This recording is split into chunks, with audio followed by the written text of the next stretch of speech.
പെരുമ്പാവൂർ സ്വർണ്ണ കവർച്ച കേസിൽ പോലീസ് കസ്റ്റഡിയിൽ വിട്ട് പ്രതികളുടെ ചോദ്യം ചെയ്യൽ തുടരുന്നു.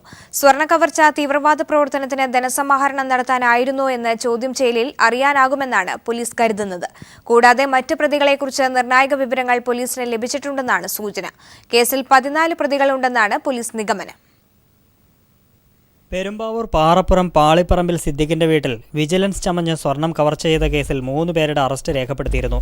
ഒന്നാം പ്രതി അജിംസ്, 13ഉം 14ഉം പ്രതികളായ സനൂപ്, റഹീസ് എന്നിവരെ കോടതിയിൽ ഹാജരാക്കുകയും ഈ മാസം 29 വരെ പോലീസ് കസ്റ്റഡിയിൽ വിട്ടുകൊണ്ട് കോടതി ഉത്തരവിടുകയും ചെയ്തിരുന്നു. പ്രതികളെ വിശദമായി ചോദ്യം ചെയ്യുന്നതിൽ നിന്ന് നിർണായക വിവരങ്ങൾ ലഭിക്കുമെന്നാണ് പോലീസ് കരുതുന്നത്. ഗൃഹനാഥൻ സിദ്ദിഖിന്റെ അയൽവാസിയായിരുന്ന അജിംസാണ് കവർച്ച ആസൂത്രണം ചെയ്തത്. ഇയാൾക്ക് തടിയൻ്റെവടൻ നസീറിന്റെ കൂട്ടാളിയായ അബ്ദുൽ ഹാലിമുമായി ബന്ധമുണ്ട് എന്ന് വ്യക്തമായിരുന്നു. പോലീസ് കസ്റ്റഡിയിലുള്ള അബ്ദുൽ ഹാലിമിന്റെ അറസ്റ്റ് രേഖപ്പെടുത്തിയിട്ടില്ല. തടിയൻ്റെവടൻ നസീർ അടക്കമുള്ള തീവ്രവാദ കേസ് പ്രതികൾക്കായി കവർച്ച നടത്തിയ കേസുകളിൽ ഹാലിം പങ്കാളിയായിരുന്നു. പെരുമ്പാവൂരിലെ സ്വർണ്ണക്കവർച്ചയും തീവ്രവാദ പ്രവർത്തനത്തിനുള്ള ധനസമാഹരണത്തിനായിരുന്നോ എന്ന് പോലീസ് അന്വേഷിച്ചു വരികയാണ്. പോലീസ് കസ്റ്റഡിയിൽ വിട്ടുകിട്ടിയ ഒന്നാം പ്രതി അടക്കമുള്ളവരെ ചോദ്യം ചെയ്യുന്നതിൽ നിന്ന് അത് സംബന്ധിച്ച് വിവരം ലഭിച്ചേക്കും.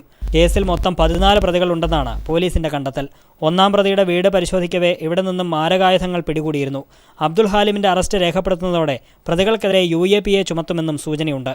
News bureau, Kochi.